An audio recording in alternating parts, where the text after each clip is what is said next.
foi a troca de comando da Petrobras, uma repercussão negativa no mercado, não tanto pelo nome, mas pelo temor de intervencionismo, que é uma coisa que já vem causando uma certa apreensão, até pelo histórico que nós tivemos de investigações envolvendo a Petrobras, Petrolão, mas tem o problema de gestão da empresa, né, de se cobrar, por exemplo, de Prates que investisse mais na área naval, né, na exploração de petróleo, apenas sem tanta preocupação com transição energética e tudo mais. Como é que você vê essa questão da conjuntura da troca?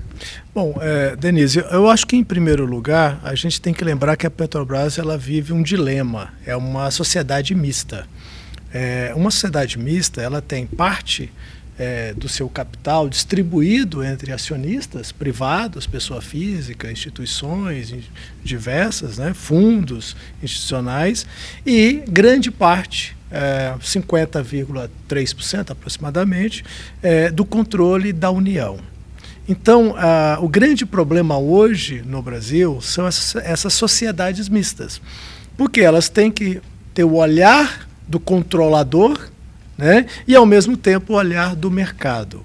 E, infelizmente, no Brasil, vamos chamar, os objetivos dos dois grupos não convergem na maioria das vezes. O governo desejando que a Petrobras faça mais investimentos, digamos, com nacionalização, conteúdo nacional, local, a Petrobras distribua mais dividendos, às vezes até situação surreal de antecipar a distribuição de dividendos, controle a sua política de formação de preços para administrar a inflação.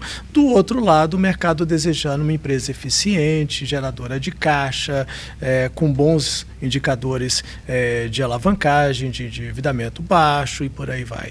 E, obviamente, esses dois objetivos, na maioria das vezes, infelizmente, no Brasil não convergem. Então, a origem do problema da Petrobras está no fato de ser essa empresa camaleão. E não é uma coisa e é outra.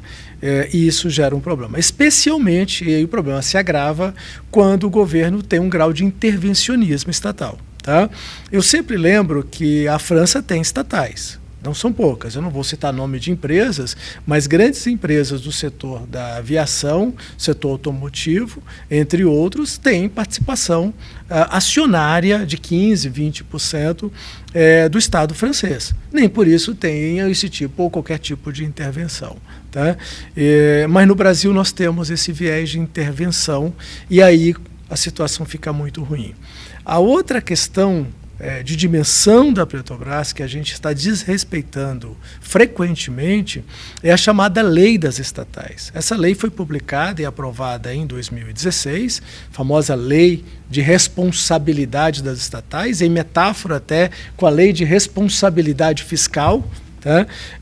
Que procuraria ali, segundo essa lei, dar um enforcement, dar um caldo de governança corporativa de qualidade para as empresas estatais no Brasil, por vários critérios de governança corporativa. Infelizmente, o que a gente vem assistindo no Brasil é o governo não seguindo essa lei. Tá?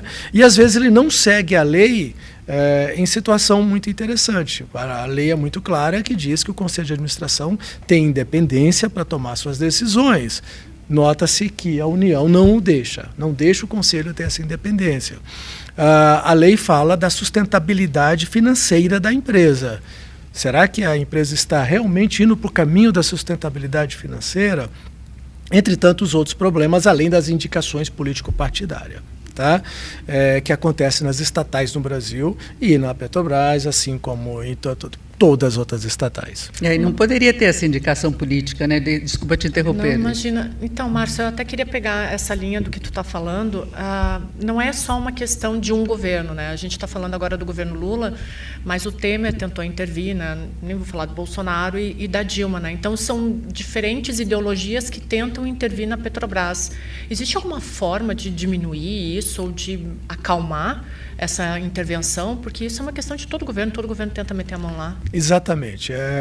Não é um problema feito a um só governo, apesar de um ou outro ser mais voluntarioso, um ou outro ser mais intervencionista, todos são, em algum grau, mais intervencionistas nas estatais, na indicação político-partidária. No pano de fundo disso, Deise, você sabe muito bem, você tem um presidencialismo de coalizão. Você precisa repartir cargos no Brasil. Nada como o Conselho de Administração das estatais, né? Estatais têm, Brasil afora, além das próprias empresas em si, tem as investidas, né? Tem as empresas associadas, coligadas, na sua holding em geral, e ali tem indicações diversas, desde Conselho de Administração, Conselho Fiscal, de alta administração, diretoria, superintendências regionais, são dezenas de milhares de cargos, né? Então isso ajuda nesse presidencialismo de coalizão e atrapalha o país. Tá? A solução para isso é a solução mais óbvia. Tá? O que acontece? Qual é o diagnóstico? Essa intervenção é um abuso do poder do controlador, já previsto desde os anos 70 na lei das sociedades anônimas. Não pode ter o abuso do poder do controlador. Está acontecendo o abuso do poder do controlador. Então o que você tem que fazer? Retirar o estado de controlador. Não estou discutindo, porque essa discussão no Brasil ganha tintas de ideologia absurdas. Eu já propus mudar a retórica disso várias vezes, acho que não estou sendo ouvido, talvez devo estar errado. Tá? A gente parar de falar o termo privatização. Tá? Apenas não precisamos ter a União como controladora de estatais. Ela continuará cumprindo boas práticas de políticas públicas. Tá? No Banco do Brasil, com crédito rural, na Caixa Federal, com crédito imobiliário, na Petrobras, através de diversos programas de transição energética, o que for, de inclusão, né, de energia no setor de energia, Eletrobras, no setor de saneamento e água, não precisa ter o controle, não precisa ter 50, qualquer coisa de percentual.